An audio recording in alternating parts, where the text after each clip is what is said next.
Good evening, everyone. A warm welcome from the Tier 4 team. We are delighted to have you join us tonight, and we are passionate about sharing the world of cinema with you. Since its inception in June 2020 by Dr. Geeta Vishwanath and Professor Nikila, Tier 4 has blossomed into a thriving community of film enthusiasts. Every Saturday at 9 p.m. on Zoom, we unite to discuss global cinema with a member led film choice and insightful discussions. We have had the privilege of hosting esteemed filmmakers like Abanna Sen, Amol Palekar, Girish Khasravalli, and Adur Gopalakrishnan. Our film journey features themed festivals including East European, Iranian, women's cinema, etc. We mark our anniversary with a smartphone short film contest and recently hosted a landmark international seminar on Indian cinema in the digital era with FCT Baroda.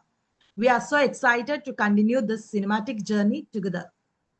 Tonight, we will discuss the film Katu Pootha Malay. The film was screened at several prestigious film festivals, including the Moscow International Film Festival 2024, MAMI Mumbai Film Festival 2024, Indian Film Festival of Melbourne 2024, Cinemaking International Film Festival in Dhaka, Dialogues International Film Festival in Kozhikode, and the Independent Experimental Film Festival. We welcome Udayraj P, the director of the film. Udayraj P, a Chennai native, honed his filmmaking skills at the National Institute of Design. His thesis film explored folk narratives and myths of the Tulu region. With over a decade of experience in film and video production, Udayraj worked as an assistant director, editor, and producer before forming a team to create the film Katu Pootha Malay, which brings personal stories to life through folk traditions. Currently, he teaches writing and direction at Srishti Manipal Institute in Bengaluru.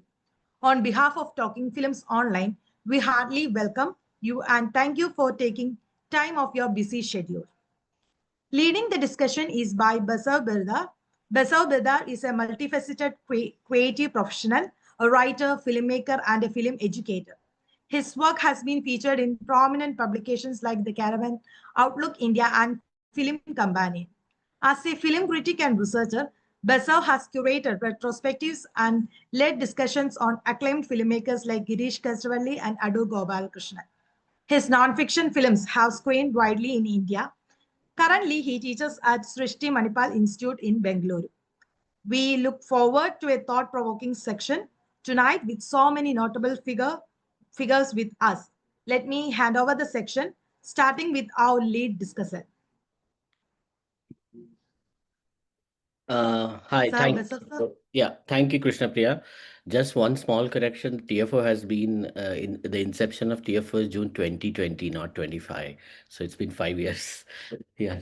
So I think you mentioned 2020 by 2025 by mistake. But yeah. So yeah, this glad to be here. Thank you for the opportunity, TFO, again.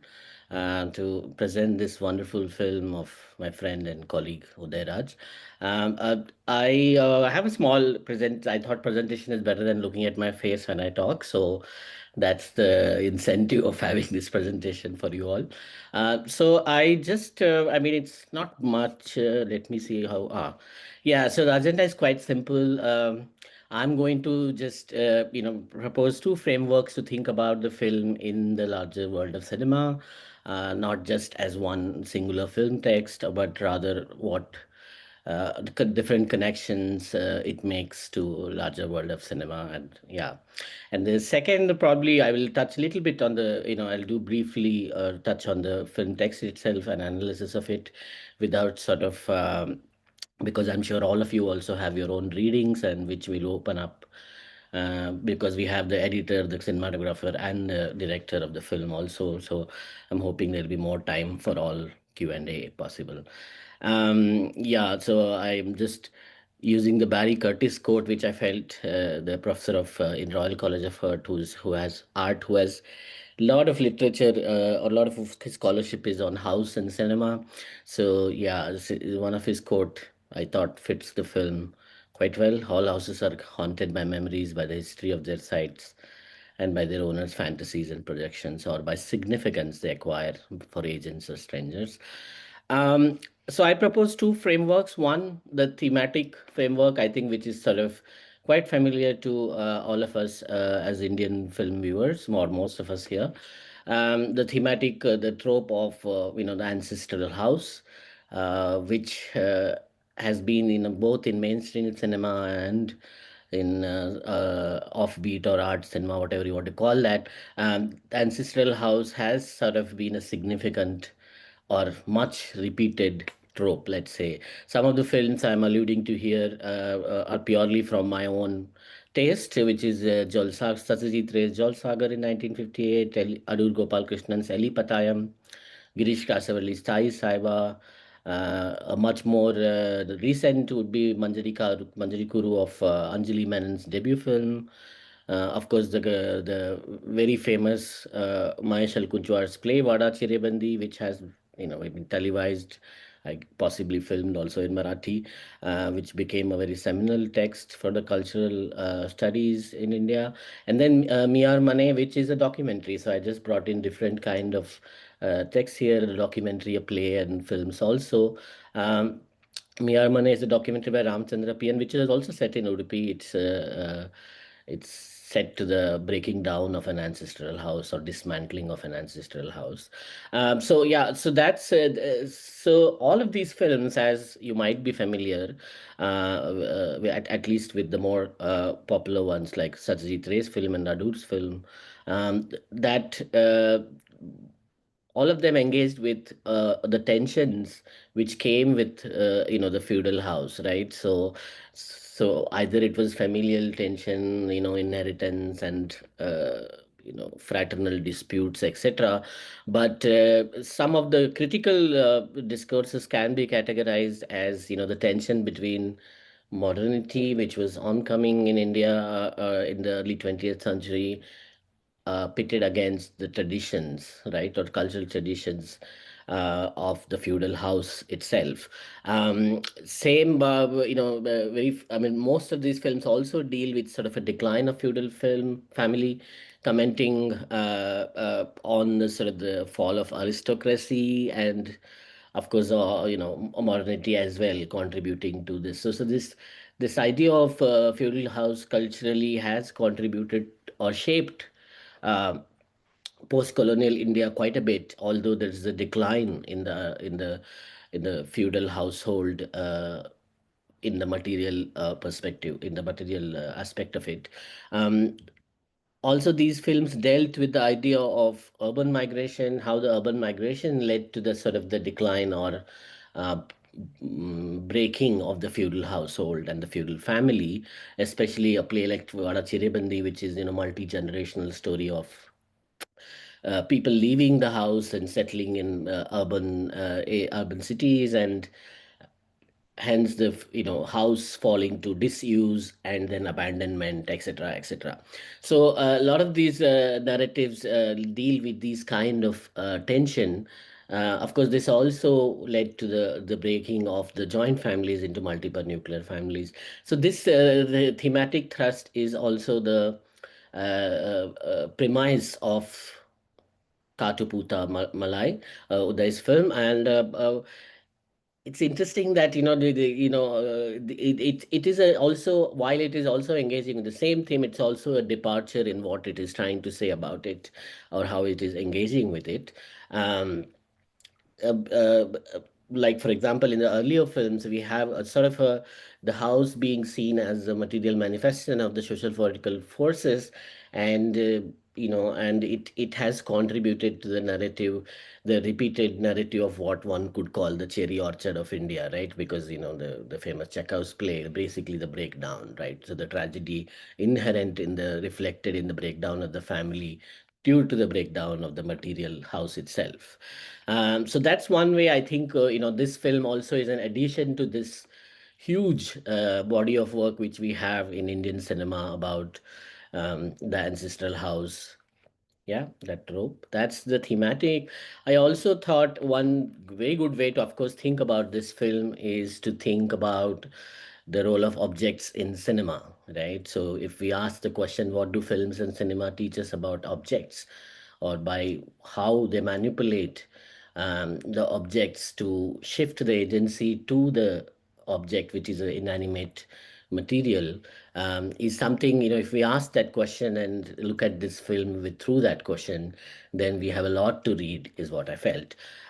So if we take the basic premise of cinema, like what is pro-filmic, what is filmed, is what we can, if we think of it as body, that is an actor or actors, then we have the space, whether a real world or a set, and then we have objects, whether they are manufactured specifically for the or created specifically for the film itself, or they are bought like real objects, like pen, for example, in a film is pen in a real world, right? But a mask in a film probably might not be a mask in the real world, so there is a some layering, but at the end of the day, these three aspects, body, space, and objects, are something what the camera essentially captures.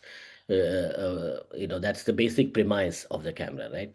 And if we look at these three, if we agree on this, then if we look at film theory, for example, the history of film theory, we can see that while there is a lot of theory on body, that is acting, performance, actor, etc., and space itself, real world, etc., we have very little on objects or things, or at least there is no single unified theory of that, right?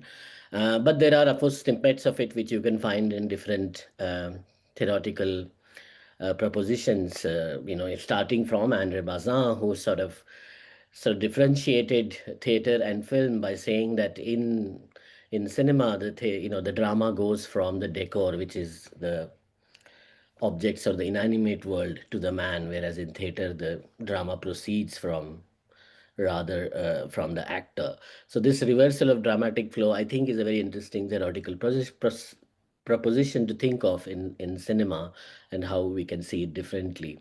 And I thought KPM does that little bit, in its whole premise.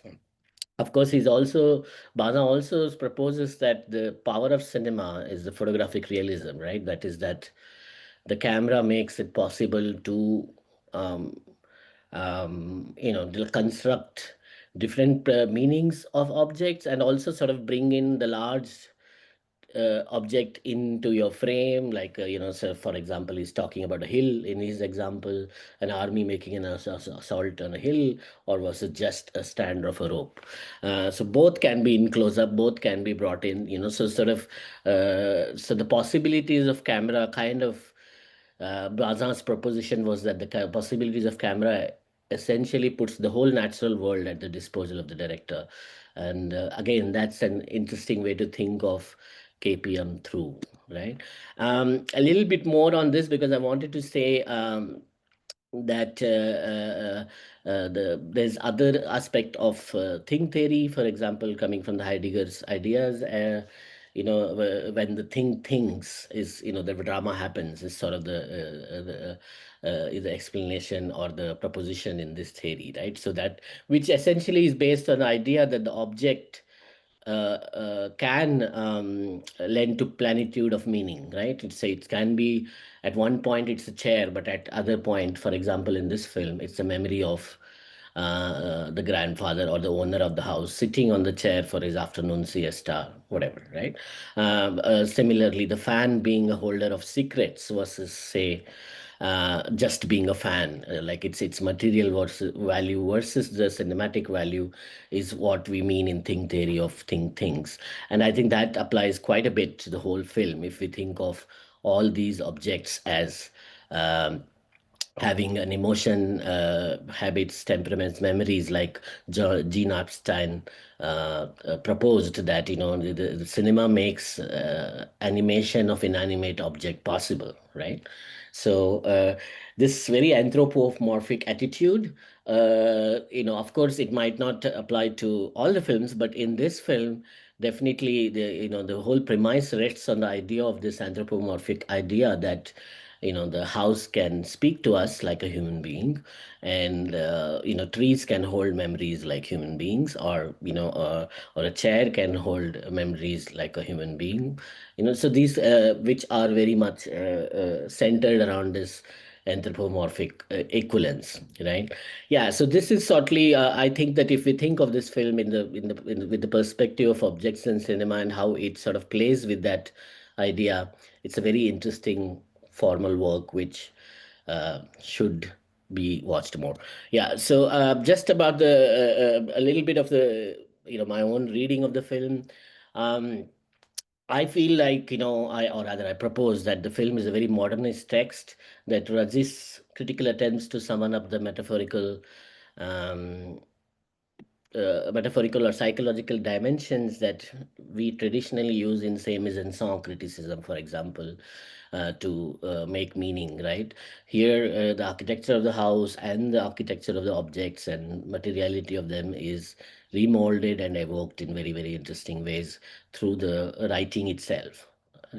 Of course, as the synopsis itself says, it's a given that it's sort of is structured as a folk storytelling session, and borrows, idioms of folk storytelling to sort of construct the narrative of the memories of the house, of the lives of the family members, right? I thought the film achieves an interesting level of abstraction by layering realistic mise-en-scène with surreal storytelling. Again, the script, which is sort of going into this fantastical uh, uh, narrativizing of real life memories, and that is sort of complemented with very hyper realistic mise-en-scène, right? So there is no attempt to say create VFX, for example, let's say. So it's a very realistic mise-en-scène. So that's a very interesting coming together, which leads to a level of abstraction, which lends to a lot of cinema happening in our mind, which is essentially what cinema is, right? So the cinema in our mind versus the actual cinema we are seeing in the context of this film is quite an interesting level of abstraction.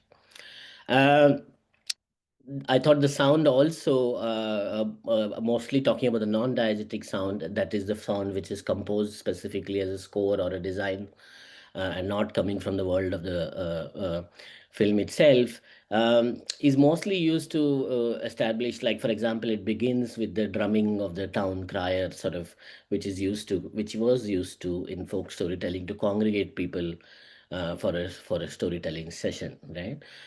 To So it is. I thought the films. I was not that comfortable with some of the sound compositions. It seemed a little overbearing at times, but its role seems to reiterate the folk idioms of storytelling, and sometimes, of course, to accentuate emotional aspects of of the particular sequence that you're watching, right?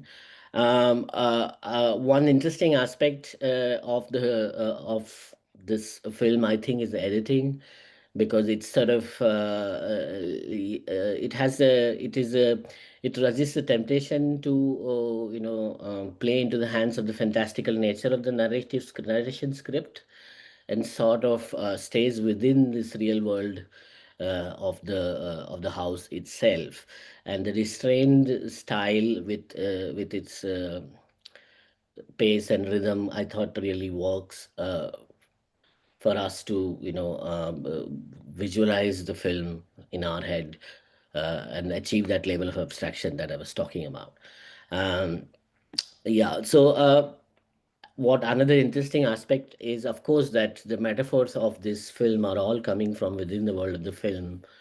Metaphor for memories, and metaphor, of course, that's the whole premise, also, in the sense that the it's looking at the memories of the house through also memories of other objects, like fan, trees, chair, fish, everything else which is around in this world of the house. So there is no attempt to sort of, in the script also, to kind of go to a metaphor which is outside this diegetic world of the film. Um, of course, the film form itself is posing a very interesting question of, is it fiction, non-fiction? With the progressive evolution we have seen in the non-fiction film form, it's a very interesting question to ask, because a lot of the material which is used in the film here is real. Of course, it's a story of real people. Real people's photographs are there, and real house of those people is there. But then we also have some, abstract enactment scenes, which I thought was very interesting. The enactment scenes, I felt. Um, sort of lend to the idea of repetition, which is which is used as a marker in the in folk storytelling. You know, keep coming back to that point, especially the scene of Vishnu and Bhavani speaking, and Vishnu leaving the house to go somewhere outside. That yeah, so they somehow go to that Indian folk storytellings where like fir sampe aana, like they say in classical music, right? So you keep going back to that, the basic note. So that's little bit more. I mean, some pictures, of course, of what you have seen, which you would have more to say. The the fantastical stories that are constructed from this wooden horse, the fan, mixing of, say, the idea of children telling secrets to fan, and horse traveling, literally traveling too in the with the cinematography, and then the story of the magical deer borrowed from the Hindu mythology of Ramayana, and sort of and alluding to object. That's what I meant by these stories are originating from one or the other objects which are in the house itself. Some of the human characters, because the house itself is the main character, of course, in this. But we see the archival material. We used the owners of the house photographs, and then the daughters. The thief was an interesting interlude, so to say, it is in the memory of the house. Uh, and Vishnu, who's a grandson, and it also doesn't go into resolving why is he there? Is he the one who has not left the town, etc., or is he like Bhavani? Is he also someone who's actually not a living character? Is some of the interesting possibilities that particular Vishnu's presence in the film narrative lends to. Uh, yeah. Then what else? Yeah, I just wanted to conclude. Don't want to take too much of the time. Yeah, so of course it works as a cultural artifact too. If you're not familiar with the Udupi world of Udupi Brahmin family, it has that sort of, it lends it provides a lot of cultural knowledge of such a family, of course, in starting from the architecture of the house itself. As we know that the different caste feudal houses had different kind of architectures, and the religious practices, food habits. In this case, there is also the classical music coming in. What is, of course, interesting is that, which is probably again a departure, like I was saying, from the most of the narratives we see, is that the film resists engaging with these socio-political tensions, which are outside the world of this family, so to say. Instead, it is more interested in the formal ideas of, say, for example, the memories of the family, which sort of brought out, and the familial relations which are brought out. It sort of uses the collage or the raw material of different anecdotal or real family stories of this family, and constructs this formally interesting film. But it sort of refuses to sort of engage with, say, the otherwise, which has been has been engaged in Indian cinema, with the idea of film as this socio-political, sorry, the ancestral feudal house as this socio-political construct, which had, because much of Indian modern history with the tenancy laws and land reforms, etc., affected the trajectory of the feudal system quite a bit, right? So that aspect, if you have studied that, of course, you will engage with it. You'll understand the reasons for the decline and everything. But otherwise, for a lay audience, for example, this film doesn't want to take them to that side. It's more interested in setting in a very personal. In that way, it's also can be read as like a sort of personal narrative, like a first person cinema, what we call, right? So yeah, that's pretty much it. I'm just providing some initiation triggers, provocations for all of us to take this conversation forward. Thank you. Little section is open for discussion. At first, I call Uday sir to say a few words regarding this. Yeah, thank you so much. Thank you, Basav, for making putting up a presentation. Uh, yeah, so I don't think I thought so much while making the film, but then now suddenly with this presentation, I seem like I thought a lot about it and all. But yeah, some of it definitely captures, you know, where it comes from and all that. Related to some of the frameworks you presented themes, I would like to add Suddha also by P.N. Ramachandra into the list because that was definitely an inspiration when we were studying, and it was also from the same, you know, land per se. And so you're looking at unified theory of objects. You are saying there's no single unified theory, but in retrospect, one of the things which I found in Bob Brown's paper on material culture, story of things, was this aspect of encounters. How do you, I mean, when you encounter an unfamiliar object or an object, then what does it evoke and what does it mean? So I made a Tulu film in a house which is in Udupi, but I did not grow up in Udupi. So I grew up in Chennai, and so to say, we are one of the people who my father left Padubidri for his livelihood in Chennai and all that. So he set up His a story is in the film, no? The Madras story that is there. Yes. So that is, yeah, he came in earlier. My mother joined later. So slightly hyperbole in these, I mean, the way it is presented. But nonetheless, yeah, it follows distant, I don't know if diaspora is the right word, experience of the native place. So often one stumbles upon objects much later and trying to make sense out of what these are. And then and trying to make sense out of people, their relationships also.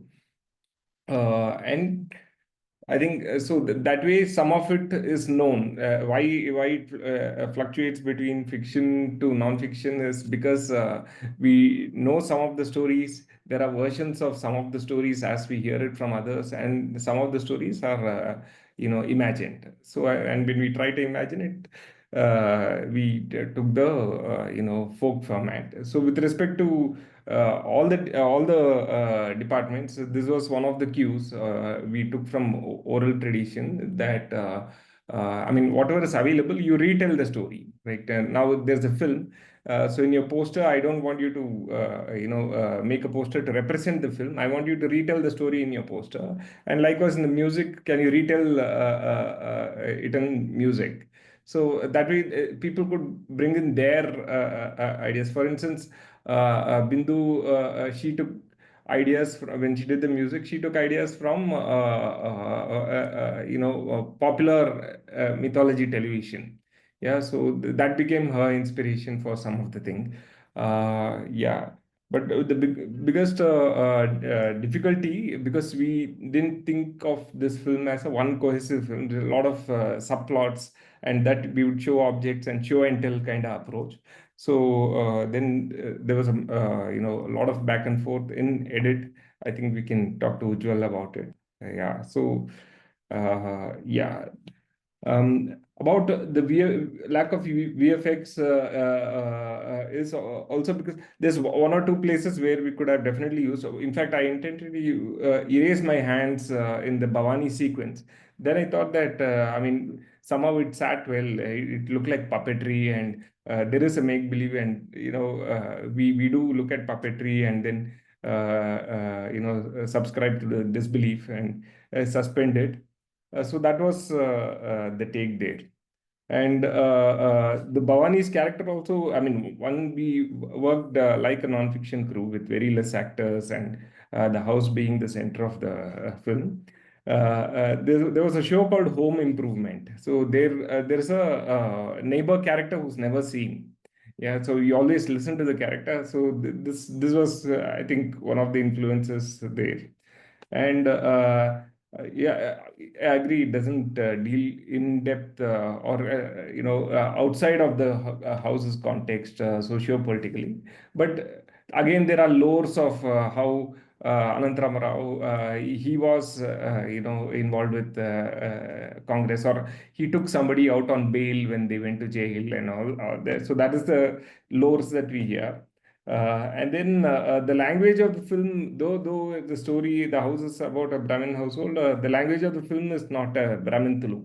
The Brahmin Tulu has a lot of Sanskrit words, and that was deliberate because the house learned the language from the ones who built it, who were not necessarily Brahmins. Built it as in the masons and the architects. So these are some of the things I can respond to listening to Basav and going through his presentation. Yeah. So this section is open for the discussion. Other participants to discuss about this or have any queries regarding this? Yeah, if I can come in, Krishna Priya. Yes, ma'am. Yes, ma'am. Yeah, so thank you, Uday, first of all, for allowing TFO access your film, and it was such a treat. And also for being part of the discussion today. And Basav, thanks very much for putting us in touch with Uday, and also for the great opening comments that you made about the film. About the objects while watching, yes, I had noticed it, but then your take on them, was really very, very interesting. The way I read the film was more through the narrator, which is the house. So the narrator, the house as the narrator, as I saw it, if one were to think of the house as usually as narrating the story, one might think that it will reveal secrets and hidden things that are hidden away. But when we actually watch the film, the narrator seems to be saying things that are kind of repeated in family lore.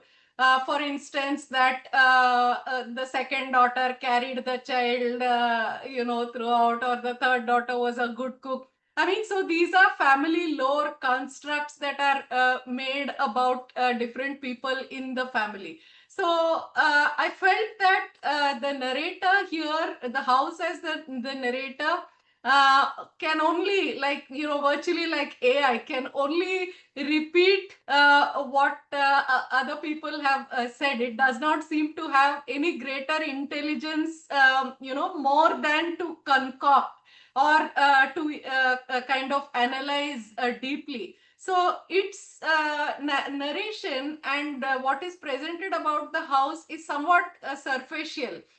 So it can say that Sharda was a great worker. Again, this is something that is usually told. Oh, how much this woman, this particular lady works. So these are things that are kind of passed on about people within families.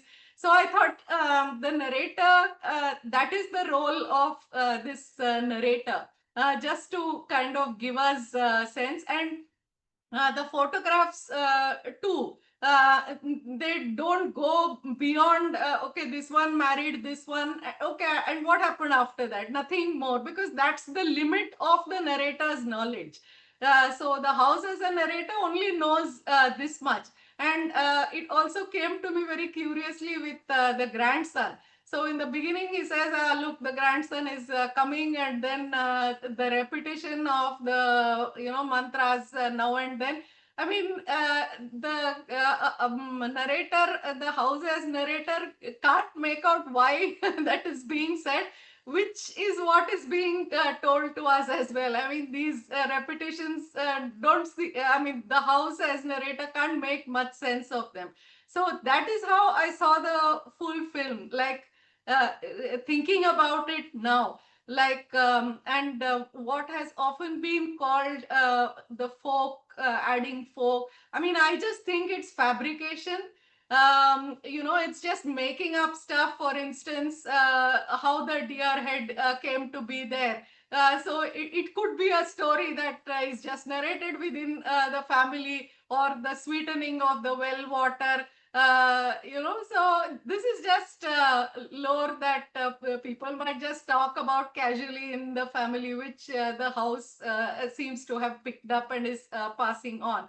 So whatever, I mean, it's not even serious folklore or serious mythology. It is just fabricated stuff, but it's very charming, and it's anti-voyeuristic. It does not allow us uh, to go any great into any great depths into the great emotional or whatever kinds of upheavals that the house might have seen. None of that. Nor even, as Basav was saying, does it know a context beyond what is told to it, that somebody was that Anant Narayana was associated with the Congress or whatever. So outside of its frame of knowledge, what it can know, the narrator's frame of knowledge, I don't think the film is attempting to say anything. So in that sense, very tightly uh, focalized kind of a narrative, where the limits of our knowledge of the house is also the limits of the narrator's knowledge. So that I thought is because it's very unusual. When I mean, I keep talking about film narratology in class. I keep saying the narrator is unlike in literature, in cinema, narrator is not present throughout the film. But here we have a narrating voice, which is virtually the film. So this is somewhat unusual, and I think I will also use this film as an example for a not so usual film, particularly the function of a film narrator. So thank you very much, and I'll stop here. Thank you. Over to you, Krishna Priya. Geeta ma'am. So Uday, at any point in time, if Uday or Basav want to come in, you're most welcome. But otherwise, Krishna Priya will open it out to others to respond. Yeah, thank you, Krishna Priya. Thank you so much, Basav, for that wonderful introduction to the film. And thank you, Uday, for your response to it as well, which further buttressed Basav's arguments. I would like to pick from one word that Nikhila used towards the end, and that was unusual. So everything about the film, as one watches it, comes across as unusual. It does not, cater to the general idea of cinema. There is no plot, there is no character in that sense, except that the entire narrative seems to kind of revolve around memory and history. So I thought memory was something that was very central to the film, and that is something that comes across from that very long and extended voiceover. So it is the house that is, kind of telling the story. And that goes against our very basic understanding of cinema as showing rather than telling. So here there is more of telling, uh, and the telling seems to dominate, and the showing is in the background. Like those very slow moving shots, almost freezing sometimes, of the house, and then even the people, and so it kind of upsets these usual understandings of cinema in very interesting ways. I'm not saying this in a pejorative sense, but in very interesting ways, it it subverts a general understanding of cinema. And I think Basav did talk about sound, and he spoke about diegetic sound. And I thought even the uh, non-diegetic sound was very interesting in the film, because there's so much of silence in the film, and you just hear, maybe the rustle of the leaves, or some footsteps on the leaves. So that kind of both ambient sound and the non-diegetic, so diegetic and non-diegetic sound that combines in the film was very interesting, I thought. Thank you so much. Thank you, ma'am. If anyone else to come in front and anything to add upon? Yeah, I just wanted to, pick this brain little bit, maybe around this use of music, because I felt that the music sort of the non-diegetic sound that we're talking about sort of brought down the film a little bit for me, especially because I felt like it wasn't, because the way the edit is constructed, I felt like we didn't really need music, or we needed a very subdued version of the music. So I wanted to, if possible, to talk about this, maybe both Ujjwal and Uday or whoever was involved in this decision making. So with respect to music, Ujjwal was not. In fact, he was of the same opinion that it better if it doesn't have any music. But then I was of the thought that I mean, to make it more palatable. In fact, my mother, for instance, told me that the music saved your film. So that's her take on the music of the film. Yeah. So. Yeah, I mean, sorry, going back to, if I can jump to, so Geeta pointed out about the unusual nature of the film. During those time, one of the things which I used to think about was how to de-dramatize the dramatized and dramatize the de-dramatized. Yeah, so usually, so if that contrast is there, how does it work? Probably now, also, if we consider storytelling as an excuse to make cinema, then how can we deburden cinema from storytelling? So that is something which I'm thinking about. I don't know if that completely makes sense. So yeah, regards to any specific pointer, Basav, about the music. I mean, I just thought that sometimes it is trying to be this folk music, but it's little too loud.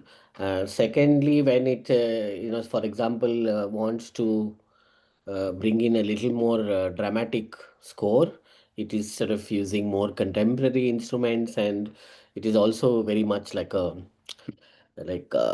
sequence attempting to sensationalize that dramatic sequence, which, considering the how the film is constructed in the with the abstraction level that you have created, is plays against it, I felt, instead of complementing it. Yeah, that's the I think there was one where it, like whether it was a thief sequence or something, where it races, the music builds up like a thriller anticipation. Yeah, those kind of pieces, I thought. Yeah. Yeah. So again, the same. I mean, left it to Bindu to. So she told me that there are two ways I work with directors. I propose things and see if that works for them, or ask the director to tell me that these are the places where I wanted the emotions, or I heighten the emotion, or accentuate the scene with music and all that. But then what I told her, let's explore the third method, wherein you're free to experiment and retell the story in your terms. And so, from her memory, it was a lot of things reminded her of mythology television, I think. So, it's her homage to those instrumentations, and and the contemporariness is because again, like when you retell folklore, you use whatever is available at your disposal. So I guess that's a kind of playful angle it took. Yeah, I don't know if did I answer the question or not. Yeah. I mean, whatever I was just curious about these decisions, but yeah, it's fine. So you should also ask Ujjwal about. Yes, Sir Ujjwal, if you want to comment on it, please come. Or maybe he can talk about the edit itself and how he sees his approach to editing of this film. Yeah. I mean, Sir Ujjwal to matlab, it's too much. No, no, I don't know if I have anything to say. Like these are the decisions like regarding the music and all. Also, these decisions are something that you take in the flow and while you're doing it.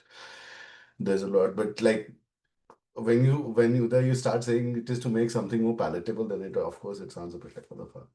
It's the film. It's much more than palatable, and I think what for me is also very interesting about the film per se is that especially in the in the political climate that we are in, I think this kind of personalizing or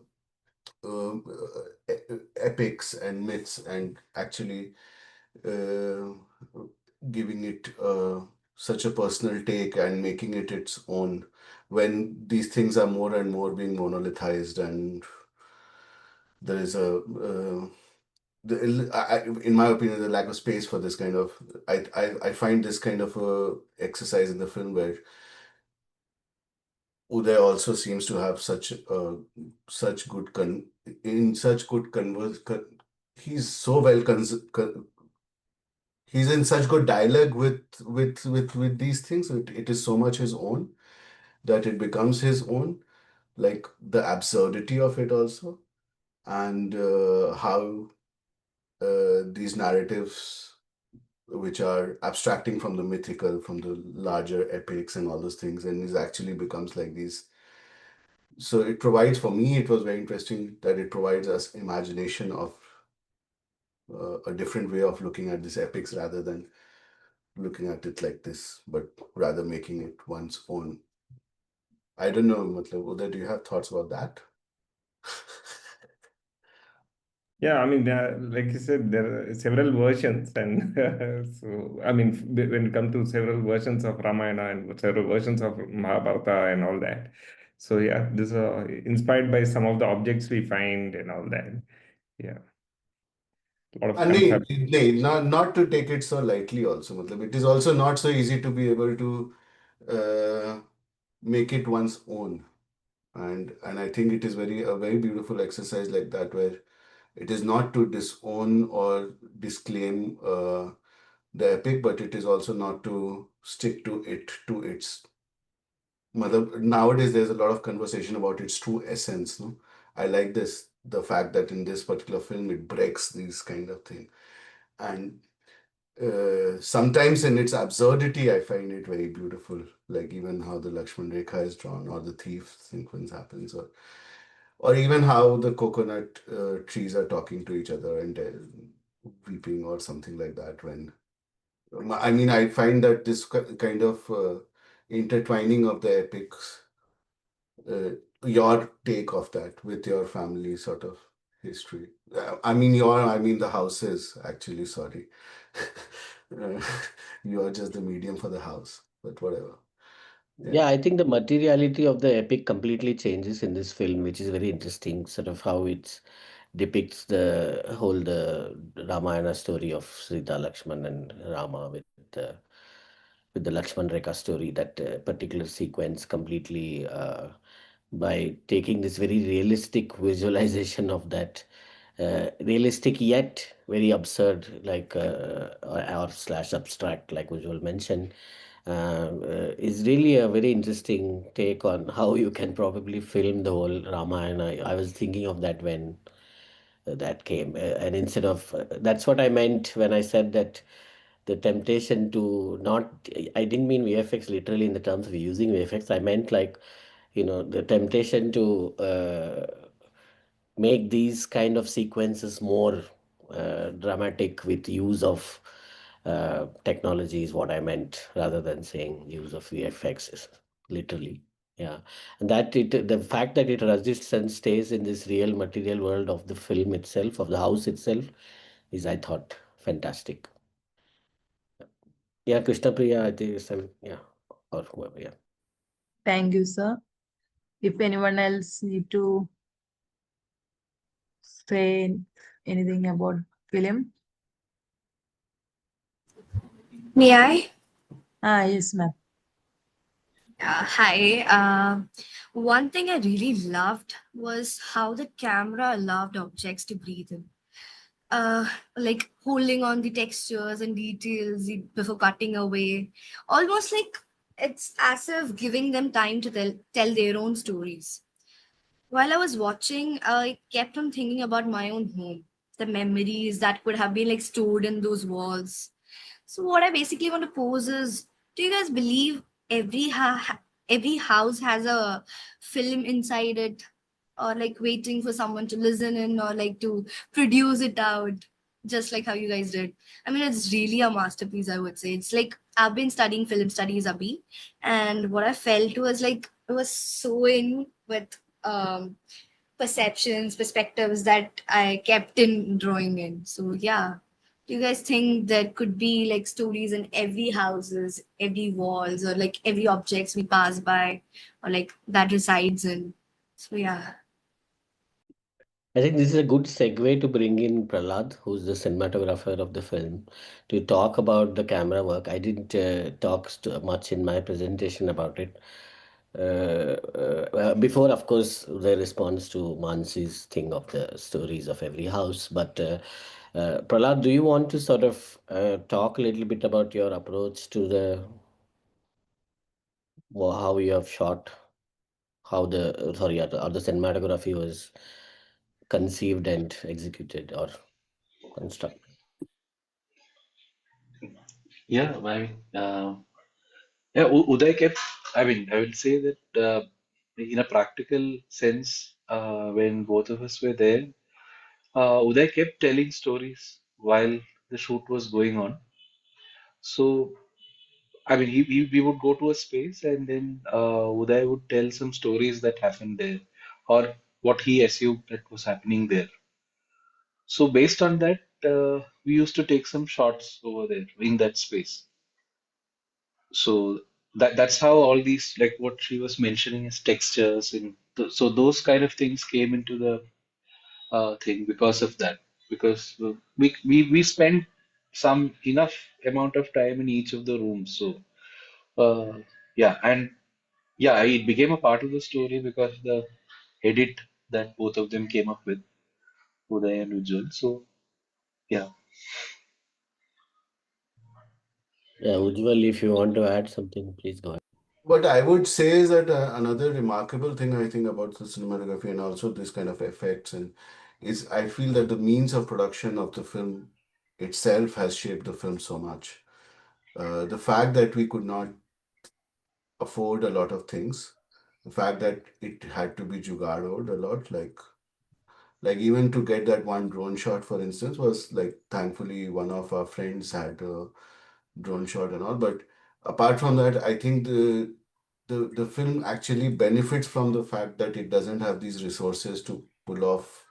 So how do you pull off a sequence when you have to show this thief go in and cook this rice or whatever, dal rice, whatever they're cooking, and this conversation with the house and how does the, like for instance, the house is scaring away, or the stories that are being told to the fan, or for instance the horse that actually, so for instance I think Uday, Prahlad and me at some point were discussing a lot about should we have the horse actually jumping all over the town or not, where is the correct balance to do it, like how much do you show and how much do you let it be. Because of course it's not high tech effect. You just like it's a stop motion. It's like you just put the thing and put it away. Yeah, sorry, I don't want to go on.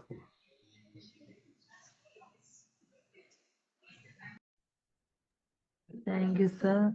To If answer anyone else, Man's sir. question, I guess this is a question we need to ask ourselves. Is there a story in the house? Because who is familiar with the house in some vague ways or have some memory or people and lores about the house, I think that can, I would say yes, every house will have a story. Yeah. So I also my recent friend Dr. Darshan, whom I got in touch with, I invited him. I think he has his hands up. So he's written about other Tulu films, and I stumbled upon this article somewhere, and then I thought, I mean, generally shared the film. Then this came along, and I invited him as well. Oh, yeah. Hello. Yeah, thank you, sir. Thank you so much for inviting me to this fruitful discussion. Coming back to the film, yeah, it's not actually a comment, it's an appreciation. I must appreciate DOP for this. The visuals and voiceovers, the give it a dream-like rhythm. It is slow and mediative, but that is what makes it special. Okay, like listening to your grandmother's stories come alive on screen. Since I lived in that particular Tulu region almost for 12 years, I could relate myself with the film. So I must appreciate especially the DOP. I don't know who is the DOP. Yeah, visuals are really, really too good. Very realistic in nature. It's not artificial, and even the house looks, the natural house. It doesn't look like the artificial created for a film. So I must appreciate especially the DOP and the voiceover, whomever has given for this particular film. So really nice. Thank you. Thank you. Yeah, thank you. Ram sir, do you want to say something since you have made a film on sort of a similar uh, idea and also you're familiar with you come from Udupi, so Mm, Yes. Hi everyone. Sorry I came late because I was a bit held up. Uh, but I also haven't seen the film yesterday or day before yesterday, the past week. I couldn't find the time, but I've known about this film for quite some time now, and I've known Prahlad and Uday and even Ujjwal for quite some time, quite some time. But there are two things I thought I should be talking about briefly. This is a film, apart from Prakash Babu's film, which still had some sort of a singular narrations. Prakash Babu has made a film, Atti Hannu Mittu Kanaja. Yeah, this is it had still some element of an event that is taking place there, a singular event that's taking place there, within which it goes away in episodic ways, and and this film goes beyond that basically. This is one of the few films made in I would say Karnataka or maybe a few in India, which goes beyond the dramatic narrative, and I should congratulate the people who are behind this the making of this film. They have the courage to go beyond the plot. When I say plot, the dramatic narrative plot of the character, the characterization, the psychology, and all this stuff. And there is a cinema that goes beyond that. This and that's a very commendable kind of a, and to do that and to make a film of whatever length it has, feature film length is something. By and large, a few people, because of various reasons, because that form is not not well known to people, so much so that some people don't even consider this as cinema and consider it unusual. But these people have made such a film. That's very, very commendable. The second thing that I want to ask Uday, actually, I was very interested when I heard Uday saying there are three ways to work as a director. One is to say that this is what I want, and then the other person gives it. The second is that other person says totally. Yeah. So he talked about the third one. He talked about the third one. So can you elaborate on it, Uday? Yeah, so what I meant there was, so Prahlad and I had worked on the in my graduation film also on a similar setting. I mean, it was inspired by Tulu folklore and all that. It's a shorter film titled Pollene Kathe. So there, every frame was dictated to the extent where the cinematographer would get frustrated. So that was the amount of control we had in that film. So here, it was much open. Like for me, that was new because what happens when you let loose and the ideal kind of collaboration where you ask other artists to bring in their own. I think that was the biggest, increasingly after working with Prahlad over several projects. So this was the equation. So the same equation I was exploring with other collaborators also. For instance, during edit, so Ujjwal saw the entire material, and in fact, I mean, he made a paper edit. And then, so there were several rounds of discussions and heated arguments about certain things and all that, what stays and what doesn't stay. So he also helped in shaping the film about what you spoke about beyond directing dramatic narrative and the film's rhythm and all that. We definitely Ujjwal has a huge role to play in that. And with Bindu, this is what I told her, that because she was so working, she was so used to working in the mode of music for film as a BGM and as a emotion, as a layer of dramatic abstract layer to heighten emotions and all that. So this to bring Bindu, I told her the playfulness of retelling, to be being a storyteller, especially in folklore. So where there are no, like the grandmother story Dr. Darshan spoke about. So there was a lot of playing ground for Bindu to make her own connections about the different characters and the things happening in the film.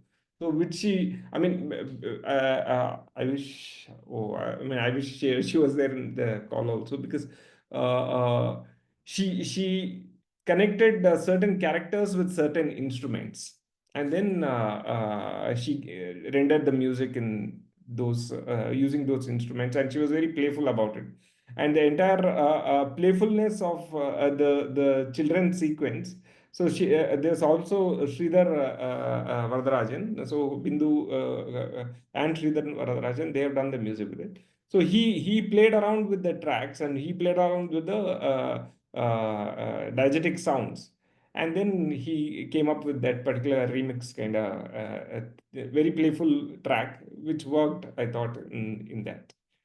So that is the third mode I was talking about, where I gave them a lot of agency to become storytellers rather than being doing what they usually do. Just a follow-up question based on this. Is there a broad framework within which you operated upon, in the sense that this is the framework, broad framework that I'm looking at, and then within that, creatively, of course, one can I mean, in terms of film language, one can recognize that broad framework. Otherwise, why do you, for example, select this particular story and not that? Why do you select, for example, why are the coconut trees speaking to themselves? Is there a broad, or did it evolve as it is? As a flow, which sometimes money does. Money call, I'm speaking. Yeah.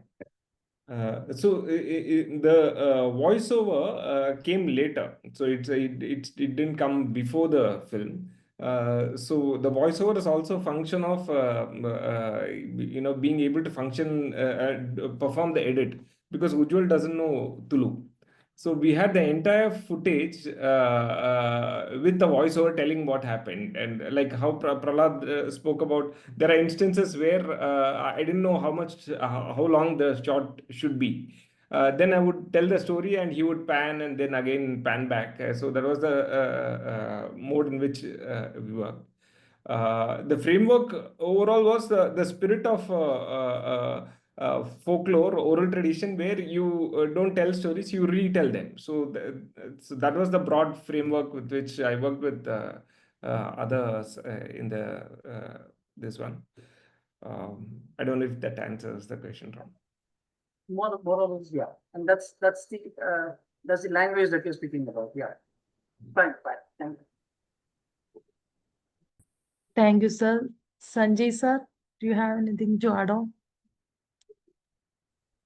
Yeah, thank you, Krishna Priya. So here, first of all, I would like to, say that this was what Basav presented was a wonderful presentation. He already discussed the role of the object or the thing, what he calls, because, and he already mentioned the theory of Heidegger and the Bill Brown, for example. So as Heidegger and Bill Brown, both of them, they say that when object is not functioning, then they are reduced to things. That is how they differentiate between the object and the thing. So we can see that some of these objects like chair and fan, in one of the scenes, we can see that the chair is empty and the fan also is not working. So there was a time when people used to, this person used to sit on the chair and the fan used to function. So we have seen those scenes where the children, they are, they're making some sounds in front of the fan. This is something like we also used to do. I have myself done as a child. And I was really amused to see that scene. For children, it was a source of enjoyment. But after that, after so many years, now these things are left and they are no longer in use. They are not fulfilling their functions. So these objects which had a very intimate relation with the human beings at a time, now they are reduced to things. But still they evoke memories. They are the repository of memories. That is very interesting. And that is why some of the characters, like, they are not shown. But we can see that Bhavani, when she's talking to Vishnu, and we often see this lamp, this diya, which she is holding, and we uh, hear her voice. We do not see her. I mean, this is something, again, part of the oral tradition, like that everything is told. And here, of course, the camera is there, so we can see certain things, but there are other things which are absent. So the things are dominant, not simply because of their presence, but also because of the absence. For example, I think there is a wall, and above there used to be photographs of I think freedom fighters, and they are no longer there. So they are just empty walls. Now empty walls are seen through the camera.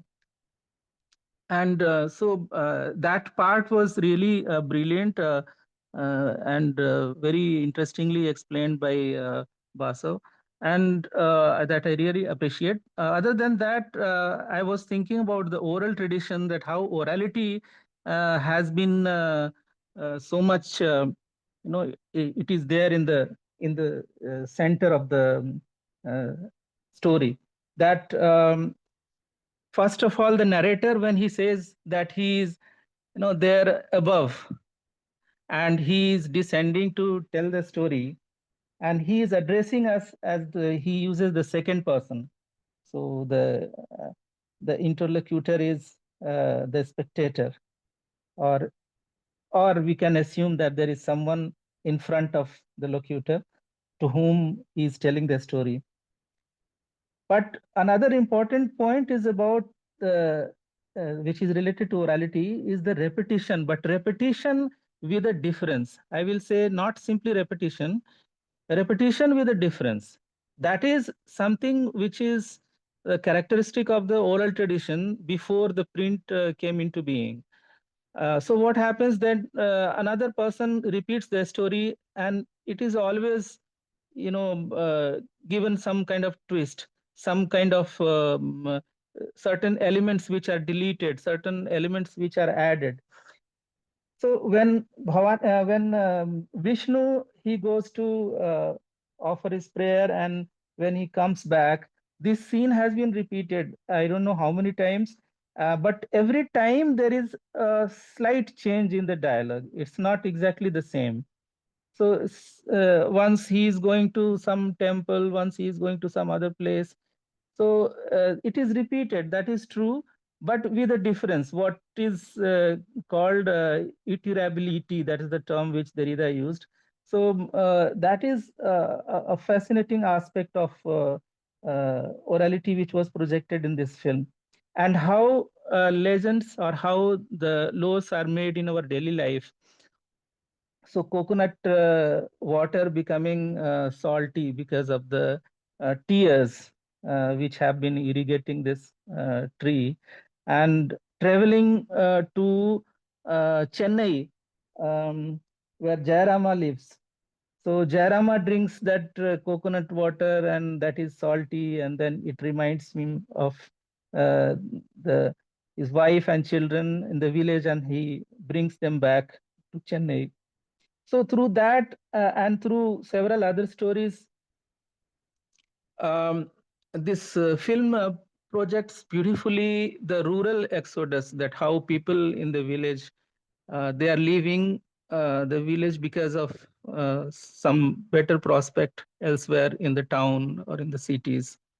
So overall, I really appreciated, and of course, several other people, Geeta and Nikhila also said about the unusual aspect of this film, that is obviously very striking, and which really, I mean, I really appreciated while watching this film. I saw it twice. I saw it twice, and I really liked it. Thank you very much. Thank you, sir. If anyone need to add on points to the section. Come in. Yes. Thank you so much, Krishna Priya, for allowing me, and my heartfelt words of thanks to the director, Uday sir, and Basav sir for the beautiful presentation and bringing out the details of the movie. I have to admit that I really have to admit that this has been the movie which I truly enjoyed watching relatively more than all the movies we've been watching in Kannada language so far in the month. So I really enjoyed the movie, despite the fact that I was also unable to understand the language of the movie, since Kannada is not my mother tongue. So, but I still felt drawn into the movie. I really admired the portrait of the landscape, the aerial capture of the movie, the entirety of the state and the waters, and the rural aspect when there's a male character measuring something. And I like the fact that you did not try to sugarcoat anything. You pictured the rural areas the way they appeared. So that really felt home to me. So I really enjoyed that. So I have two questions. The first one is yes, the question on the character of Vishnu, who I saw the character trying to take a walk, and there's always a voice that asks, and we are never shown that voice, who that person is, but they're always kind of prompted to they are always interrupted in the middle of their walk. Somebody's always asking where they are going, so that moment seems to me like a refrain, as if in a song, that you're trying to say something through that. that still stayed a little bit complicated to me. I still couldn't completely figure that out, why that was really in the movie. So I'd like you to elaborate on that. And second one is less of a question and more of like just a notice that I drew. So my second notice is when the movie somewhere in the movie I come across the voice of the narrator when I hear the voice say that just like there are six sisters in northeastern India, there are six sisters in this family as well. But I'm aware, being an Assamese myself from Assam, that there are 7 sisters. So I just wondered if there was a reason behind that as well. So these are my 2 questions. Thank you. The first to answer the first question where people are, I mean, there's somebody asking Vishnu, where are you going and all that. So Vishnu, I mean, the character of Vishnu comes from my own experience of being in the village. So during graduation, I studied in that, I mean, in the same district. So that was my first experience of coming from Chennai and living in this village. So what I figured is everybody knew about every other person's movement. So there was, I mean, people were curious about where you were going, and people would recognize me, and I didn't know who they were, but then they seemed to know me, and they would smile, and in fact they knew this is Anantrama's grandson or Jairama's grandson. So this something which they knew. So and they're not looking for real answers. They're looking for conversations actually, because you could say anything. So just here, just so you could say anything about where you're heading, but then that's almost like hi or how are you rather than but sometimes if in case you're giving factual information, then that's there in there, the network of information, so that is there. As to the second question, sorry, could you remind me your second question again? Yes, on the 6 sisters, you Yes, said yes. 6 sisters, but I'm aware of 7 in the northeastern of India. So if you could just say something. Yeah, so this one, there are several mistakes in the film like this. Like for instance, even so, I want the Ravana's this one begging whatever he says in Sanskrit. So that is also a mistake, and so at one point I realized that maybe I should keep all the mistakes. So even I realized there are several mistakes, and I let it be because. I was not looking at factual accuracy in what people were saying and all that. Yeah, that was. Thank you so much. Thank you so much, sir, for your elaboration on my questions. Thank you, Actually, I'm Ananya. sorry, but I would add to that, I would not call it mistakes. It's also the nature of this kind of oral telling and all those things.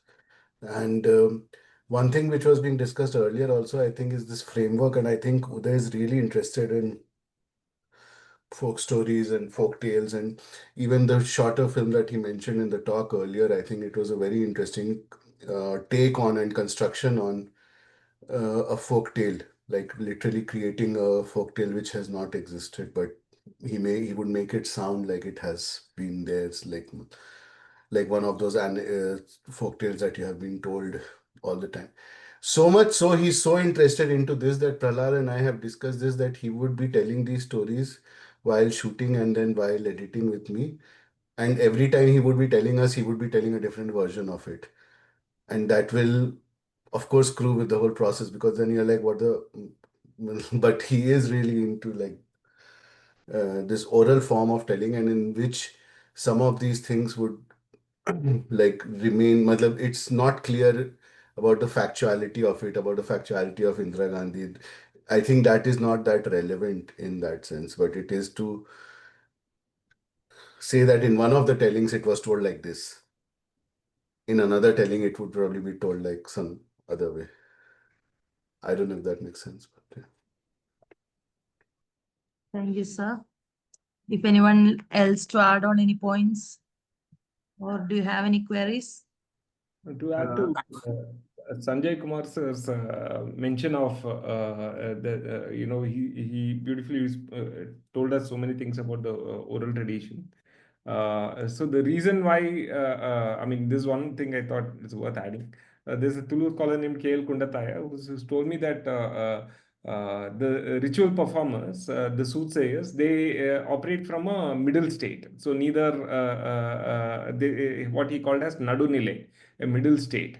So I thought then this could be the a dervish like orator's stance, yeah, where he's neither human nor a divine being, or he's just the spirit of the house somewhere hanging in the clouds.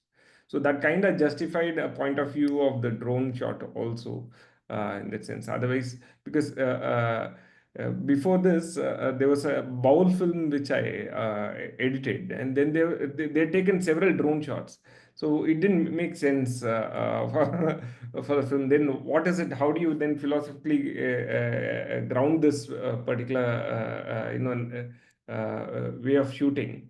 Then it has to be a point of shooting. There it came across that one of the meaning of bowl is air, wind, vayu, batul, and all that.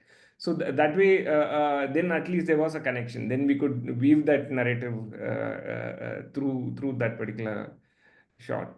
I think that's the device which helped us in the middle state. Yeah, sorry. Yeah, please carry on. Thank you, sir. Does anyone have anything to add on? Yeah, that's a Uh, good. Sorry. Go ahead. Go ahead. okay. So I want to talk about one sequence when in beginning when that granny come to grind the chilies and uh, we can see the transaction when in this is movie about tradition and these houses are very traditional, people are very traditional, and this particular process of grinding chilies, they are like Instagram reels. When we see now that one cook came and show us a whole chilies or vegetables and snap, and it is chopped. So and it is intense red color. There is no any red colors in this sequence. So what you take about it?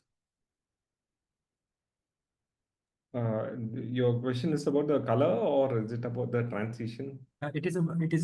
I'm asking about the tradition Okay. and Yeah. So I'll first ask Ujjwal to talk about the transition because it was nice when he came up with it. I want to talk about the tradition. If Tradition, not she grind, transition. Oh, I'm sorry. Yeah.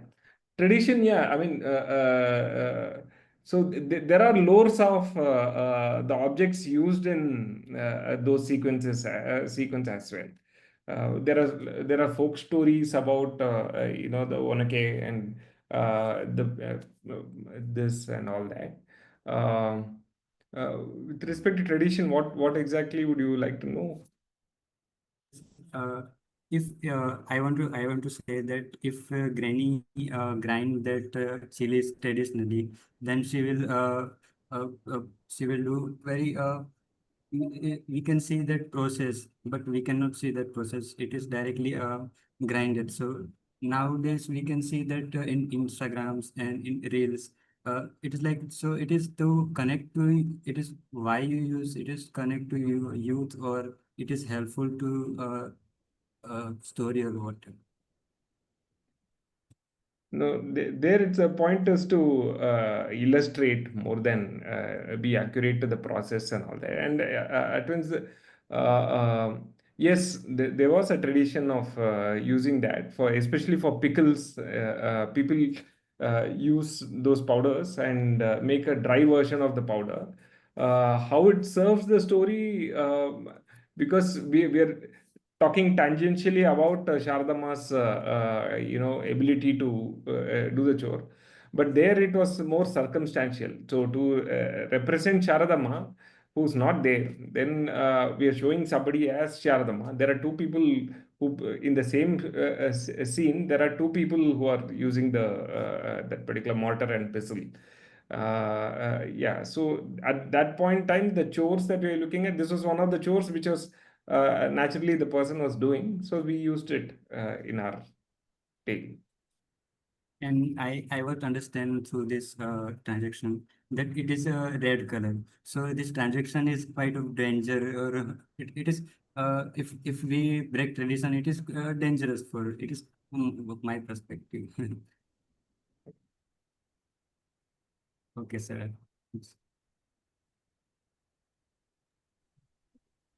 Thank you, sir. Basav, sir? Sorry, I forgot what I was saying actually. It was earlier to this. So, yeah, but I wanted to ask a little bit about the look of the film itself with respect to color correction and all. I don't know if Prahlad is still there, but is it deliberate to still have that digital look, or was it due to the means of production, like what Ujjwal was saying, the color correction? Yeah, Yeah, I Prahlad. mean, in the sense, yeah, it was shot on a, um, I mean, kind of a professional DSLR, not exactly. Yeah, yeah, I think this is pre-COVID, so I think RAW and those kind of things were not accessible at that scale while shooting also. So we stuck to whatever is possible with that format, and yeah, we didn't want to overdo the things like the sky and skin tones and the colors generally. That was something we knew while starting up, because we are shooting on a basic camera, and yeah, so that's how that color scheme came in the entire, and the space definitely has a I mean, it's green. The entire space is green. So and the sea is there. So that helped actually in some sense. Yeah. Yeah, thank you.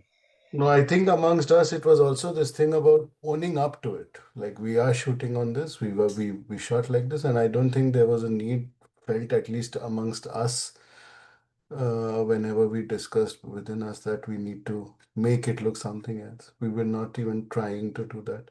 The only matlab, thing was to at least have like because of course the drone camera is the look should match. But I would also say about this effect of this red chili thing. I think it's also this kind of an effect of this kind of. I think again I would say, Uday, we can argue about all this later amongst us. But I think Uday has also this thing about this kind of magic happening, and this kind of like really magical effect, which I think it also adds to this kind of oral telling of these things. So you go took and you cut. And it's a very simple effect. It's not about trying to make it easy for Instagram audience or young audience, but it is just this creating this like this happened. It's not a film about how to make red chili powder. It is not, but and it is there I like how Uday has also restrained himself in not exoticizing any of this. These things happen, so they happen. Red chili powder is made, but for him I think like this kind of magic is very, so like he likes that the camera pans and comes back and that person is vanished or something like that. Like it's very in this style of folklorish kind of telling kind of us where the narrative of the telling becomes important and then these things can be jumped over. But yeah, I tend to go on. Now I Yeah. understand the question actually. Yeah, yeah. So yeah, Instagram wasn't there on our mind because I joined Instagram very recently for the sake of the film. Yeah, yeah. Tarakeshwar sir, do you want to? I mean, since you're also familiar with content He's creation. driving, I think, so I don't know if he's. Oh, okay, okay, okay. Yeah, anyone else in Cancris? Yeah. Anyone else to add on? Any points or questions? Akila, do you want to speak from an architectural perspective since there's a lot of uh, since you're mentioning some things offline about this, yeah. Are you there?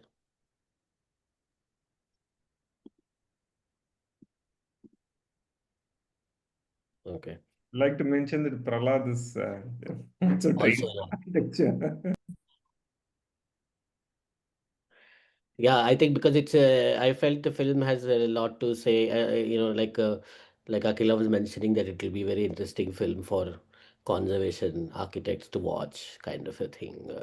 So yes, so that idea of cultural preservation, the film becomes act as an artifact of cultural preservation also through this telling of memories, although not in the tangible, tactile form, but in the sense of capturing this on film, right? Not just of the house, but also the intangible aspects of memories and lived experiences. So that's another thing. Yeah. Thank you, sir. Anyone else need to add on anything? Muskan, Rubeya, anyone else? Not any question, but I would like to say that sir has created a really great presentation. Thank you. Thank you. Yeah.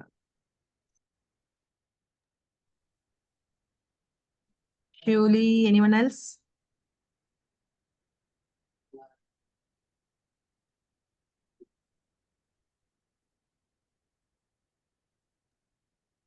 Ma'am, shall we wind up the section? Yeah, wind up, but we'll also have a small event that will follow. Today is the end of the first round of interns, finishing their internship with TFO. So we want to have a small online ceremony of giving them their certificates.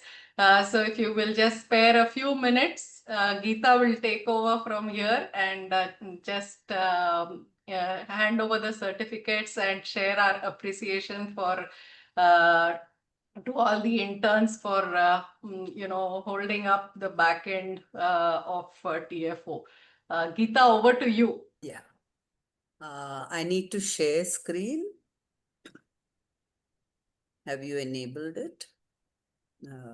Yes, ma'am, you should be able to. Yeah, okay.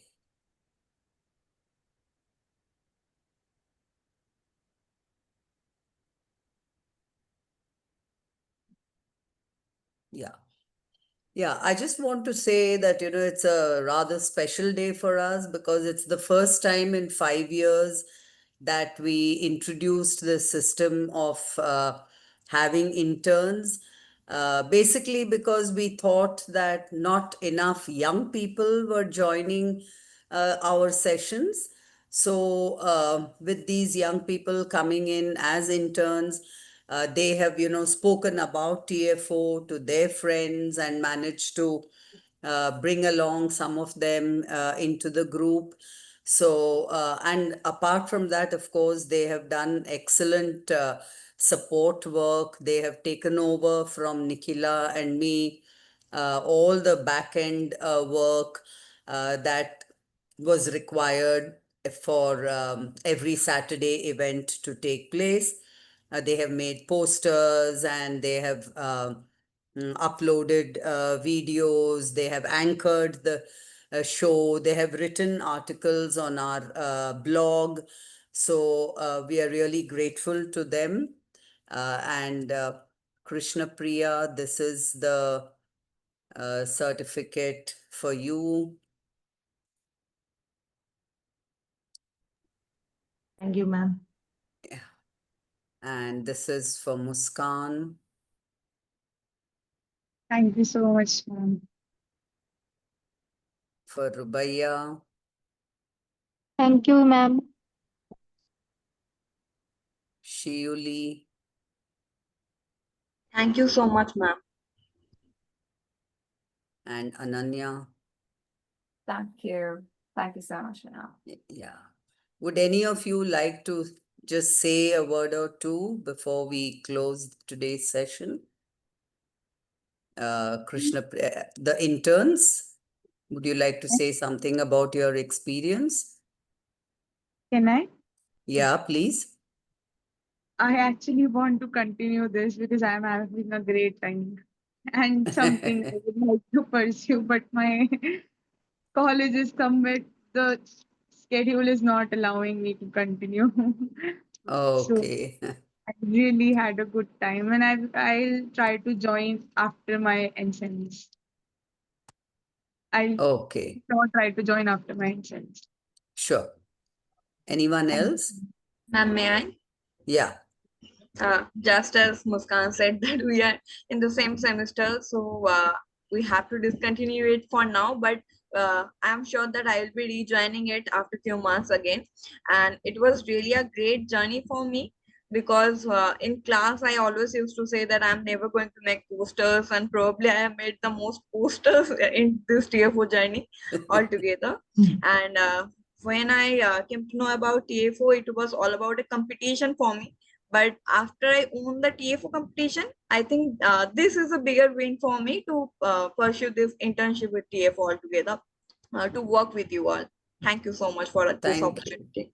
Thank you. I feel as if like I have done some pretty favorite work of mine to write some good articles.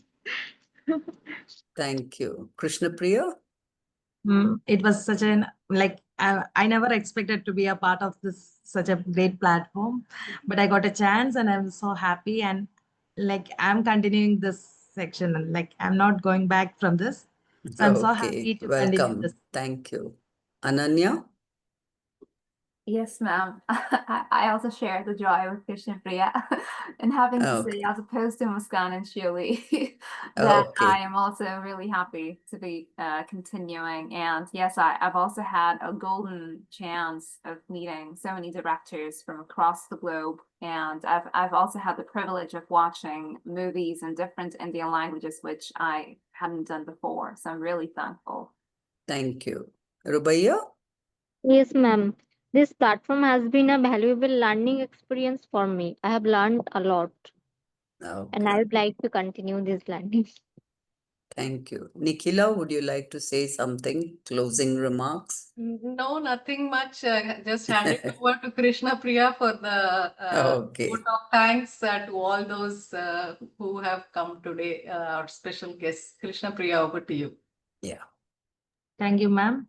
Thank you, Director Udayraj PJ, Film Editor Ujjwal U, Cinematographer Prahlad Gopakumar, and the discussion of the today's section, Basav Biradar, for your enlightening section today. Your insights and experience have enriched our understanding of cinema.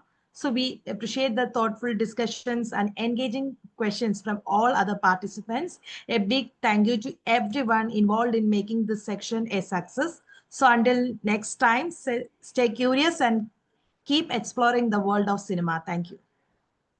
Yeah.